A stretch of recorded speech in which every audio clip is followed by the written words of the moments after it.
Hey, everybody. Hey. If you are tuning in at the top of this episode, you are listening to That Shift, and how you heard it is how I meant it. My name is Kenyana David, and I am the host of this podcast. And this is a business podcast focused on having unfiltered, very raw, transparent, live conversations, unedited content about topics within business. Sometimes I share this platform with friends and family in the entrepreneurial or small business space. But today it's just me. And I want to jump right into the topic of organizations and the ability to network and grow, if not grow not only your business in and of itself, but to scale at some point. So organizations I have always found to be really, really helpful. And as an introvert, when I was just getting into my space with 8118, so 8118 was not my first business, and it was actually my third. So there were a lot of things that had happened along the way that positioned me to really think about how I wanted to go about it, what had worked, what hadn't worked, what hadn't I tried, what opportunities were available to me. And 2018 is when I started 81 and 18. 8118. So when I first started, I didn't have a network at all. And despite the fact that I had businesses prior to, they looked a little different. They had different constituents. They had different goals. It was different work. And for 8118, it was about digital marketing. And marketing in of itself requires some sort of baseline, right? Some sort of network. And that network can be in person or that network could be online. Arguably, it would be a lot of folks online with digital. But I didn't have a network. I had some experiences and I had some education on that field and what was happening and what were some long-term and medium-term goals relative to where technology was going. But I didn't have anyone there. Good morning. Good morning, Mo. So if you are listening to this live, let me know that you're here so I can love on you. This is live. And I would like to be given the opportunity to say, hey. But at that time, I had no network and I didn't know how to go about it. I was really uncomfortable with how networking was advised, to get out there, shake hands, kiss babies, and you're going to have these deals made based on what you say within a minute. And it was a lot of pressure. It was a lot of pressure for me as a person, just not being made up that way. It was a lot of pressure for me as an introvert, just not really wanting to stretch my energy and stretch myself in that direction. And then there was a lot of discomfort because I hadn't been in the space. And there were folks that were in the space as thought leaders, as experts, as folks that are already there. And no one knew me. I knew no one. And these networking events just felt like a really wild idea, just to show up with some business cards and, work the room, walking around and doing that. And it was really uncomfortable. And so I joined the Urban League Young Professionals. That was the very first organization that I joined, and that was 2018. And it was a curve. It was a learning curve because there were relatively young. The young professionals, the organization really focuses on 21 to 40. And so you have relatively young professionals, Black and brown professionals that are in roles that I didn't know existed within their organizations. There weren't, or companies, there weren't a lot of entrepreneurs.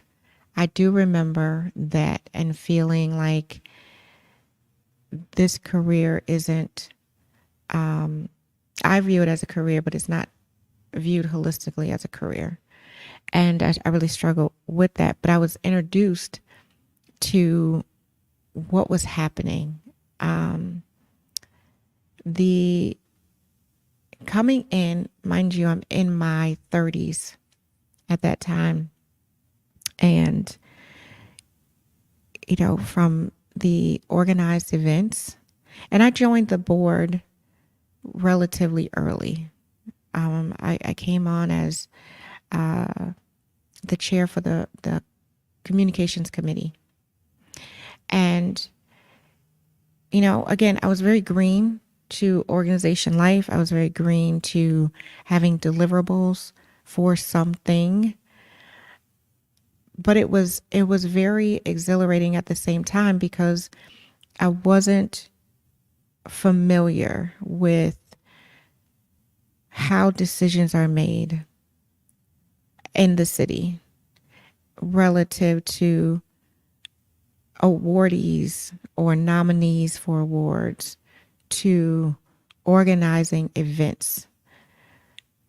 That was a lot for me to take in, but it was very exciting because we were putting together our soiree.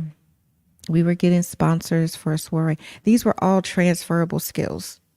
I didn't use them straight away, but when I did use them, I go back to, I know how to put an organization, I mean, not organization, I can put together an event for an organization, a company, my company, quick. I mean, I know all the boxes to create and check, and I have a really strong sense of a timeline for the marketing, for the fundraising, for the actual event itself, as far as like an agenda or timeline or what have you. The follow-up post-event, the documentation of the events. And at the time, it felt like an organization thing, but it was so important for what was going to come later in my business. And I was meeting people just because they were a part of the outcome to things. So it didn't feel like I was networking. It felt like I was meeting folks, right? So if we're asking the CEO of this organization for some money to sponsor something, it was a conversation. But these are folks now I know personally that are friends. And it goes back to when we had a conversation about the goal of an event that was happening. So the Urban League Young Professionals was the first organization. And at the time, I really didn't have the money for organizations. And that's another, thing I hear, that, one of the hurdles, one of the obstacles is the cost of membership. And they vary, they're across the board. And whether something is expensive or not is totally subjective, right? So during that time, I really wanted to join the National Black MBA Association, and their membership was $150. I didn't have it. I couldn't make it, and it was a dream. And I wanted to for years. From when I got my MBA, I wanted to join that organization. I felt like I needed to be there as, you know, as a professional organization, as a Black professional.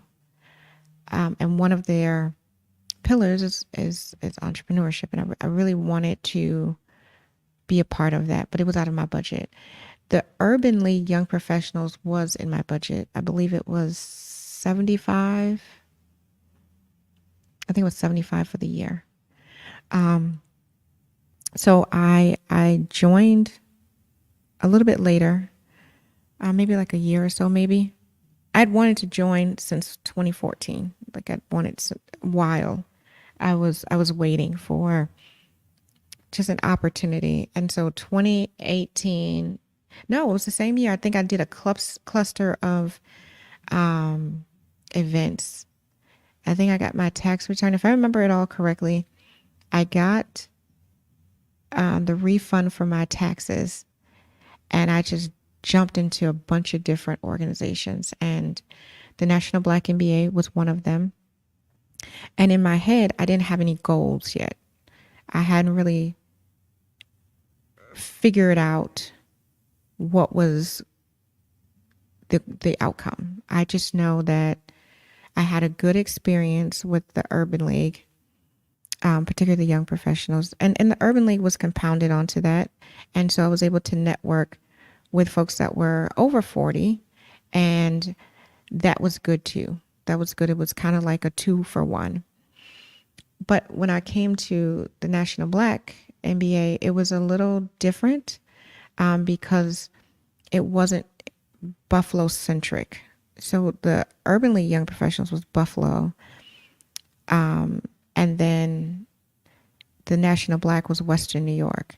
So there was a bit of a stretch. Now I'm thinking it's stretching my capacity though, right?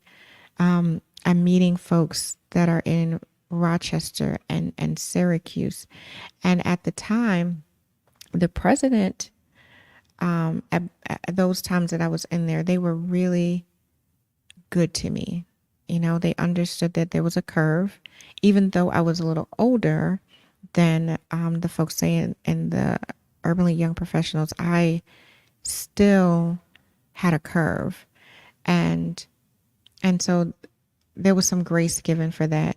But with the MBA, the National Black, it was very different because now I'm thinking I can network outside of Buffalo. And, you know, that played into conference.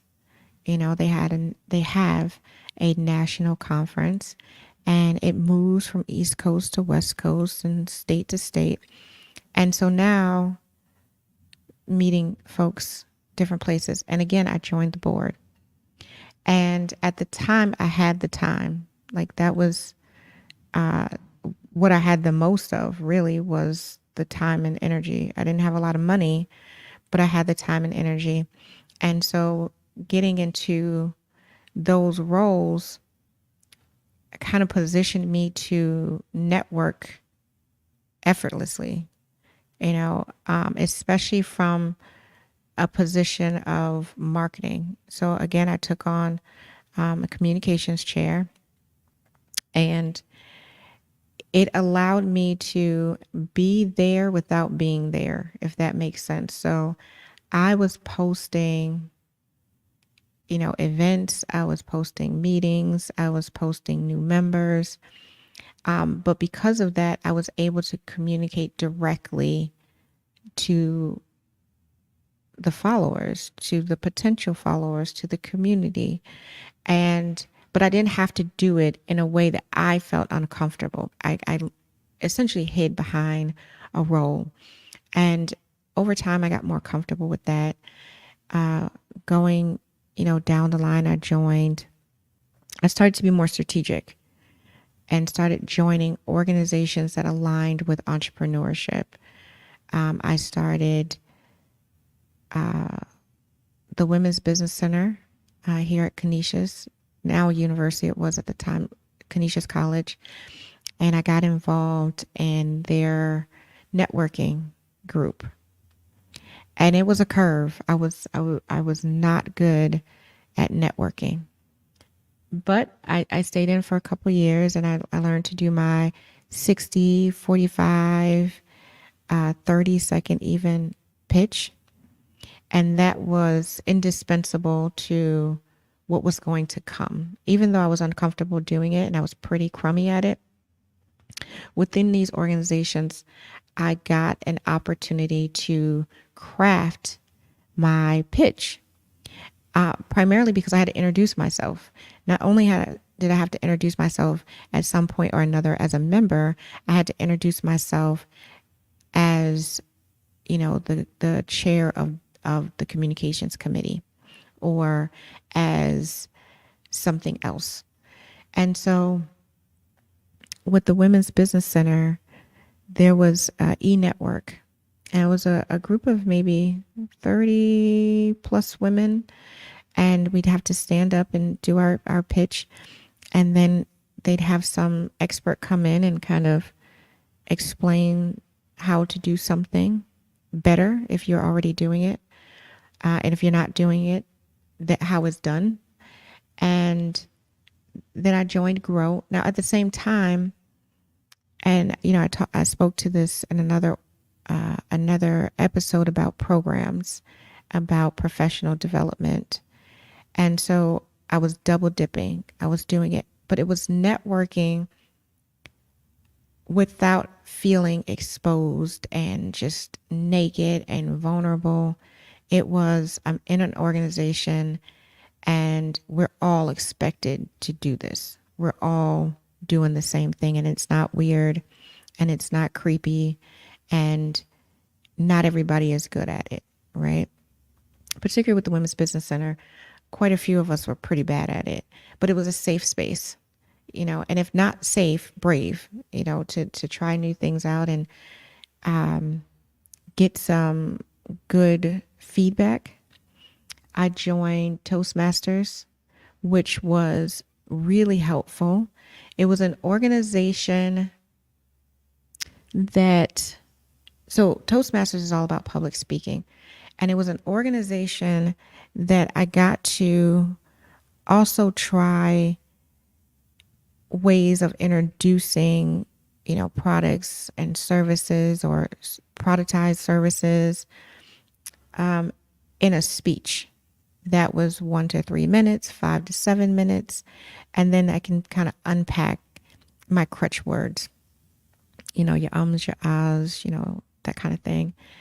And also to understand what's happening when I'm doing it. So, for example, one of the best pieces of advice, but came in a way of a question, but someone in my Toastmasters group was critiquing a speech, and I'm doing my speech very much. I speak very much the same way as I did before. I still have my ums and ahs, but he kind of explained to me what's happening when I do. He said, you're thinking in real time. And, we worked at different, on different types of speeches on how to mitigate that. And in a speaking situation, say I'm teaching something, or I am, speaking at a conference, I don't have as many, but I'm mindful, especially say like with this podcast, I am thinking and I'm pulling from all these buckets of knowledge and information and exposure and experiences and conversations. And that's how I communicate. So even though, in Toastmasters, that was the goal to take them out, it was also cool to know why I was doing it. And when it comes to networking, trying not to think so much when I don't have to. With conversations, I don't have to as much, which ultimately that's what came out of Toastmasters, is that networking for me is in a place of just a conversation. So then that shifted a completely different dynamic. That organization single-handedly moved me in a different direction of now it's not a 60-second. You can do one. You can still be timely, because that's the baseline of Toastmasters as well, is, getting to the point. And if there are some loose ends, that you tie them up before you're all done. So networking moved into that space of how I want to network, how I'm most comfortable networking. I am not transactional. And so Toastmasters kind of introduced, when are you the most confident? When are you the most comfortable? And what are you talking about? If it's like a formulaic thing where it's, this is my 60-second, it's fine for an introduction in a group setting, but you're probably uncomfortable in a one-to-one. And just being mindful that you can't become a chatty patty. You have to kind of keep it to a couple minutes, but folks will listen, right? So Toastmasters, I was networking there, and didn't even realize the power of it until I'd been in it a couple years, going to the competitions. There were local and regional, national, international. I have not yet made it to an international competition, or a national competition, but the local and regional, or district and regional, I met a lot of folks. And I will never forget this one guy. He's getting ready for his speech, and we're at this competition, and he sets up his tripods, and it's a whole studio he creates. And when you just look at it, you're like, oh, he has a very big ego. And so we're standing not too far from each other, and I said, can I ask you a question? Why do you do that? What are you looking for? Ultimately, is it like it's creating content for social media or something else? And he said, oh, no, it's for me. I record myself at different angles to see my body language, to hear my tone, to see, what others are saying, and I critique myself. And so that was really helpful when it came to networking and how I was being perceived. So some of the networking that I did wasn't directly for my business, but it made me a stronger communicator. And so when I do have things going on, those are the folks that are reacting to my post or commenting or sending me direct messages. It's those folks that actually don't buy what I sell, but they were there and they are getting the message and they are sharing it. And those, the ones that they're sharing it with, that's when that referral path forms for me. So then there's Toastmasters. I took a role in that as well. I think I've taken a role in every organization. Because it was a sweet spot. It is a sweet spot. I think every organization that I'm in now, I'm on a board in some capacity. And again, it's a sweet spot in the sense of I don't have to do a lot of work to network. Like I can meet folks and speak to folks and it not be so forced. So along the way, I joined BNI, which is the Business International Network. And it's a group of a bunch of folks who are networking. It's a very intentional and deliberate organization. Hands down, it is a thing. It's very transactional. You know why you're there. You know what the outcome is supposed to be. It is okay to sell and to hard sell at that. And the idea, it's a networking.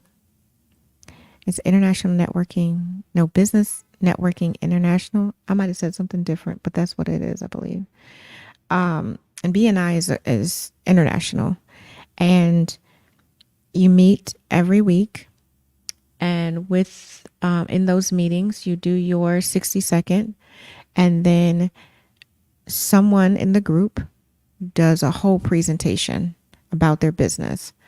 And it's for you to get to know them better and understand what they do. And it's a really cool opportunity because there was a woman that was selling, I'm just going to say it's like sex toys, like and body stuff. But the way she positioned it was like it was self-care for women, and the way it was positioned was so smart, like so smart. And she sold so many bottles of body lotion that day, and these things that were not sex toys. It was all the other things that she sold. And I imagine it depended on her audience, which was very empowering for me to understand who's in your space and what are you really selling to them, that group of folks. So you have a speaker, you have your you go around and do your pitch, and you can try different pitches, and then you put an ask at the end. I'm asking if you know someone who is at this bank in this role, will you do a good and proper introduction for me? And there's also a component of how to network. And even if you're not part of BNI and you're not interested, going to their website and listening to the podcast is the best, to really understand networking. And then you're encouraged to do one-to-ones. And that's when I think my BNI is when my networking game went crazy. Like that's when it really, really, really started to connect all the other dots. And with one-to-ones are, you can have coffee, you can have brunch, you can have dinner, you can have lunch, but you get together with someone for about an hour, and you have, a few minutes to, have all your pleasantries out there. Hey girl, hey, hey, so-and-so, hey. And then one person talks for about 25 minutes or so. And they talk about, they introduce themselves. They talk about what they do. They talk about how they do it, who they do it for, what's extraordinary about them. And there can be some dialogue, but it's really a focus on them. And then you switch and you do that for you. You go. And it's the coolest thing. I do one-to-ones with so many people. And the very first one that I did was actually through the Women's Business Center, but I didn't fully understand it until I got to BNI. But the very first woman that I had a one-to-one with, I decided in that moment I did not like her. And we're in her space, and she was giving me like a massage. She's a therapist of sorts, and she basically let me sample what she does, and she was great. And then we sat down, and I'm talking, and my messaging wasn't very clear. My offers weren't very clear. I didn't really know what I was doing in a way that I can communicate to others. I knew how to do it, but I didn't know how to communicate what I was doing. And when I say that woman pulled me apart, I mean, you thought I shouldn't be there. She let me have it. Let me have it in the sense of all the questions nobody wanted to ask me. Instead of saying, I don't understand what you do, folks would just smile and nod and just decide not to buy. And they weren't asking, and if they were asking questions, they weren't asking the right questions, right? So it was in that moment, I was like, I don't like her, period. And because she made me feel stupid, and she made me feel like I wasn't made to do this. And that was never her intention. The truth of the matter is, I didn't know how to communicate what I did. And for that reason, she couldn't help me. And I remember she had a notebook, and I was 100 and I think 3 one-to-ones that she had done. And I saw her later. I avoided her for a little while because we were in the same group. And I avoided her for a while, and I hosted something, and she came. And I think I was so shocked that she even showed up for me. And I went to thank her because my game got so good because I was determined that would never happen to me again. I would never be in a one-to-one and had somebody asking me a question that I didn't know the answer to about my stuff, right? My shift. So I thanked her, and we are friends to this day. We are friends, and we support each other, and we are in a few of the same circles, but one-to-ones changed my business, period. There's no other way to say it. Once I learned how to do it, and I had a good contribution to it, I do one-to-ones all the time. Any organization that I join, we do a one-to-one. I pick somebody, and it isn't in no particular order. It might be, something common, but it doesn't matter if they're old, they're new, they're young, they're old, nothing like that. It's just, I want to connect. And when I say it allows me to network in the same comfort zone as an introvert, in the same comfort zone, it's just the two of us. I love to eat, so we usually go for food. Coffee's just not enough, or we go for a couple cups, and we sit there and we just talk, and they get a understanding of what I do and my personality and what's my jam and what's not my jam. I usually come to it with a resource or two. I'll send them, and B&I taught, had a lot of education around that too, like how to get the most out of a one-to-one. So when I go on a one-to-one, like a couple days before, I'll send over my resume.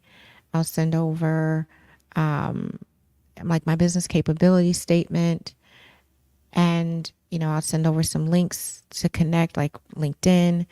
And by the time we actually meet, is dynamic, because, oh, you're in this organization, so am I, or this person, this person is, I'm connected to this person this way.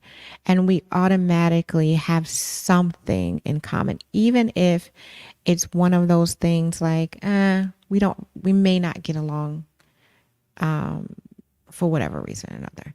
That doesn't really happen to me. And I'm really trying to think about when that did happen. I don't remember, but I don't remember a time it just didn't happen other than that very first one.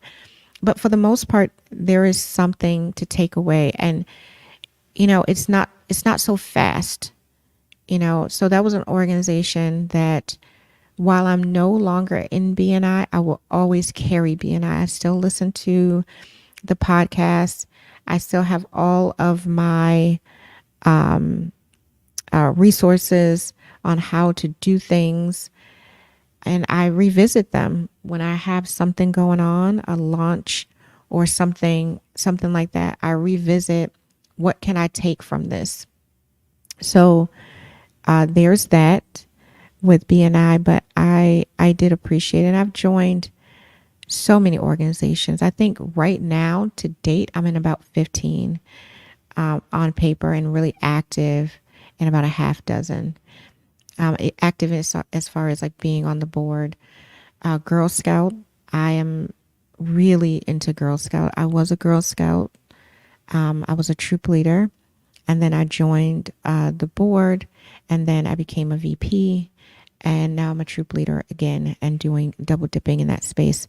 But that's an international organization that gets my business mind right every time. So every board meeting, when we're going over the budget, when we are figuring out who we're going to bring in as a big deal role, like a CEO, these are all things that I'm learning, and I'm networking with folks who get it. Even if they're not entrepreneurs and small business owners, they get what the assignment is. And because they understand the assignment, we are connected because now we're talking about how we're using this in real life. So that's really, really helpful. And I've moved from local organizations, and there's quite a few that are local. Not the Urban League is national, although I mentioned that one first. There are some that are just local, and those have been really helpful in moving through the city. Moving through the city, seeing the decision makers. Open Buffalo, for example. Open Buffalo. I did an emerging leaders. I was an emerging leaders program, and really, when I think about it, a lot of the programs that I was in, and I mentioned again in a previous episode about organizations. And I'm not organizations, programs. I went back and became a facilitator of sorts. So they created opportunities and I didn't even plan for them. But it's the same thing with organizations. I joined the organization, joined the board, and then in some way or another, it transfers into something else. And so the networking has been amazing at the local, regional, national, international level. I've got an opportunity to travel. Open Buffalo. I was mentioning Open Buffalo. So that's, it was an emerging leaders program. And I later joined the board for the cohort to come. But that was about advocacy. And I'm really big into politics and advocacy. But it allowed me to see entrepreneurship for Black and Brown and to see the decision makers in the city, to see or meet rather the decision makers in the city, to learn what decisions are being made when these town halls are happening. How are they connected statewide? And that has been huge when it comes to understanding how my business will move. Because now I know these people. I've connected with them on some level or another. It might be more intimate as that we're friends, or, very high level when I see them somewhere, we hug it out and we ask, how's the family and things like that, but we're not necessarily friends. But having good relationships where, folks know you and they love on you and they believe in you.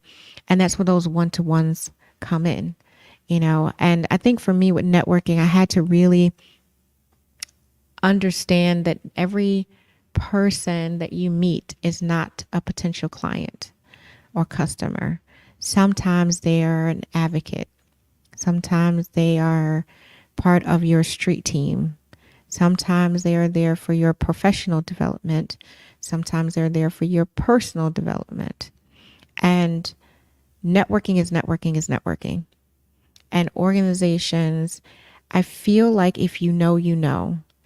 But for those who don't know, they are relying so heavily on folks that they don't yet know. And I'm not taking any shots at all. I think social media is important. I think the internet is important. I think it's a tool, but real, if there's, for me, my focus of sharing it is when I really think about how my business survives. When I need to make a certain amount of money for a certain thing and I need this revenue, I do not post. I call someone and I say, hey, this is what I need. And this is how I would like you to support me. Now, do I think there should be a beautiful blend? Absolutely. There's never going to be, at least for me, this idea that one and not the other. So I am all around a both and, not a either or.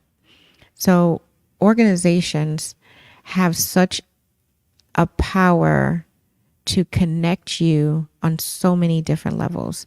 And depending on your role, now you get out what you put in.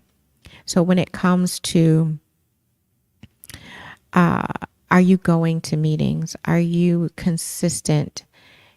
Are you there where folks recognize your face? And then when you're there, what are you doing? Are you holding up space? Are you holding up the wall? Are you engaging in whatever it is? If it's an event, are you engaging at the event? Are you part of the creation of the event? Are you part of the membership that are welcoming folks in? Are you on the board or on a committee? Do you have some sort of role within the organization that will allow you to do more? And if you are you showing up? Are you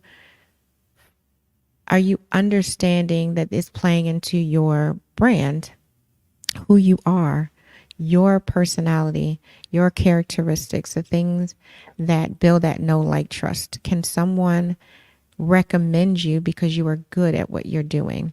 And it's always important to line up with things that make sense for you, right? You don't want to be a certain committee chair and it's not your jam, like you're working with, the youth for the community service committee, for example, and you don't really want to be outside, and you don't want to talk to nobody and you don't want to be bothered with nobody's kids. Like, that's probably stupid. But, figuring out how you can be great in that space. And then considering what that looks at different levels. If you move from a committee to some sort of board position at the chapter level, would you do it at the national level? Would you take on that? And, are you really taking advantage of everything that is offered to you? So, for example, most organizations have some sort of summit, conference, whether it's in person or online, showing up there, especially if your goal, like mine, is to be in other cities and states and countries. You have to meet people. You just have to know. How I've chosen to meet people is real chill. There's no pressure when I meet someone. Most of the time, the conversation isn't even what I offer. It is what I do and who I do it for, and then maybe why I do it and how I get it done. But it's not and go to my website and buy this and here's my card. And it's more of, let's see if we ride out, let's see the vibe. How are we connected? How can we connect, rather? And sometimes it's not business for me. It's not.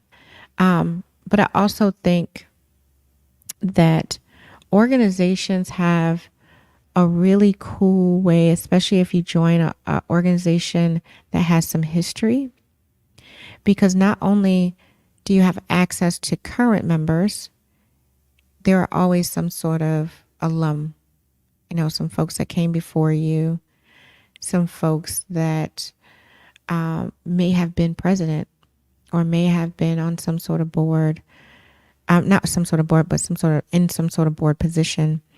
And now you still have that network. I remember when I became Greek, doing one-to-ones, and I'm still doing one-to-ones, was, head down. I got to do this. And seeing who could help me. And there were so many members that